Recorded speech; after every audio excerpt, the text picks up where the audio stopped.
रामू एक बुनकर था जिसके हाथों में कपड़े पर जटिल डिजाइन बनाने की अद्भुत कला थी। उसका जीवन सरल था लेकिन खुशियों से भरा हुआ था। उसकी पत्नी सीता की आवाज कोयल जैसी मधुर थी और उनकी बेटी प्रिया उनके जीवन की धूप थी।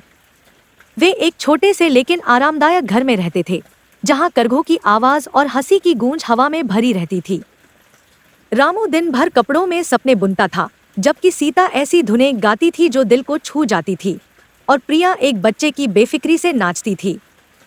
उनका जीवन खुशियों के धागों से बुना एक ताना बाना था, जीवंत और मजबूत। रामू का जीवन एक सुंदर लय में चल रहा था।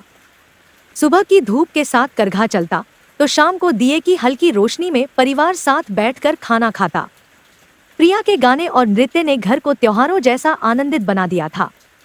सीता हर सुबह तुलसी के पौधे पर जल चढ़ाते हुए ईश्वर से प्रार्थना करती कि उनके जीवन में ऐसी ही शांति बनी रहे। गांव में सभी रामू की कला और सीता की मिठास की तारीफ करते थे। प्रिया भी अपनी नटखट हरकतों से सबका दिल जीत लेती थी। उनकी जिंदगी भले ही गरीबी में गुजर रही थी पर उनके पास संतोष का खजाना था। रामू अपनी मेहनत के बल पर खुशहाल था और सीता को उस पर गर्व था। लेकिन एक दिन उनकी जिंदगी में एक ऐसा तूफान आया जिसने सब कुछ तहस-नहस कर दिया।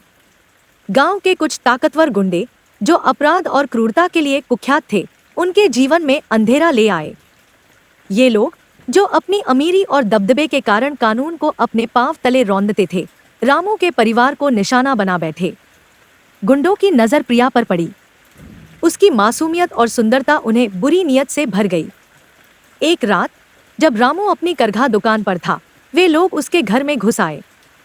सीता और प्रिया ने बचने की पूरी कोशिश की पर वे निर्दयी लोग अपनी क्रूरता में अंधे हो गए। उन्होंने दोनों पर हमला किया, उन्हें पीटा और फिर ऐसी बेरहमी दिखाई जिसकी कोई कल्पना नहीं कर सकता।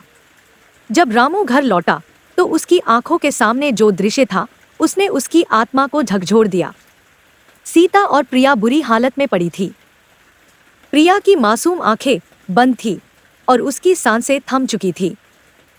सीता की हालत भी गंभीर थी। रामू ने अपनी पत्नी को बचाने की पूरी कोशिश की लेकिन अस्पताल पहुंचने से पहले ही वह भी उसे छोड़कर चली गई। उसके जीवन का ताना बाना जो खुशियों से बुना था, बेरहमी से उधड़ गया। अब वह एक खाली घर में अकेला था जहां सिर्फ दर्द और सन्नाटा बचा था। रामू टूट चुका था लेकिन उसने हार मानने से इनकार कर दिया। वह पुलिस स्टेशन पहुंचा और उन गुंडों के खिलाफ शिकायत दर्ज करवाई।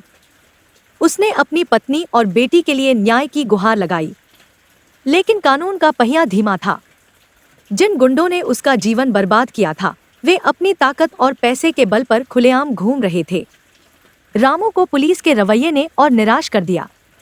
अधिकारियों ने उसकी शिकायत पर ध्यान देने के बजाय उसे चुप रहने की सलाह दी। लेकिन रामू ने ठान लिया कि वह अन्याय के खिलाफ लड़ेगा, चाहे उसके लिए उसे कुछ भी सहना पड़े। रामू ने उन गुंडों की हर हरकत पर नजर रखना शुरू किया। उसने उनकी गलत गतिविधियों का पता लगाया और उनकी काली दुनिया की परतें खोलने का काम शुरू किया। उसने अपने जीवन की बाकी सारी खुशियों को भुलाकर अपने मिशन पर ध्यान केंद्रित कर लिया। गांव में जो लोग पहले उसकी मदद करने से डरते थे, अब उसकी हिम्मत देखकर उसके साथ खड़े होने लगे। उन्होंने भी अपने दर्द और डर को शब्द देने का साहस पाया। धीरे धीरे रामू ने एक ऐसा समूह खड़ा कर दिया जो अन्याय के खिलाफ लड़ने को तैयार था।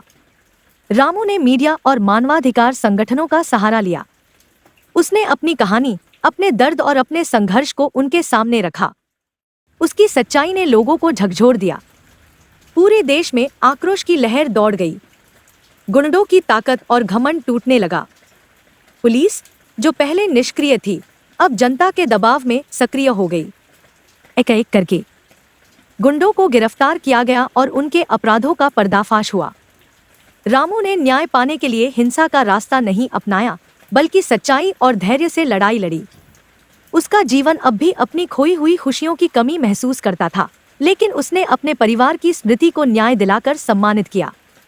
रामू ने अपनी बेटी और पत्नी की याद में गांव में एक स्कूल खोला, जहां बच्चों को शिक्षा के साथ न्याय और साहस का पाठ पढ़ाया जाने लगा। वह अब सिर्फ एक बुनकर नहीं था, बल्कि उम्मीद और बदलाव का प्रतीक बन गया था। रामू का जीवन जो कभी खुशियों से भरा एक सुंदर ताना बाना था, अब एक नया रूप ले चुका था। यह ताना बाना दुख, संघर्ष और न्याय की लड़ाई के धागों से बुना हुआ था। यह कहानी हमें सिखाती है कि सच्चाई और हिम्मत से बड़ा अन्याय भी हराया जा सकता है। दोस्तों, आपको हमारी आज की ये कहानी कैसे लगी, हमें कमेंट करके जरूर बताएं। अगर कहानी अच्छी लगी तो वीडियो को लाइक करें और अपने दोस्तों के साथ भी शेयर करें। मिलते हैं अगली वीडियो में एक नई कहानी के साथ। धन्यवाद।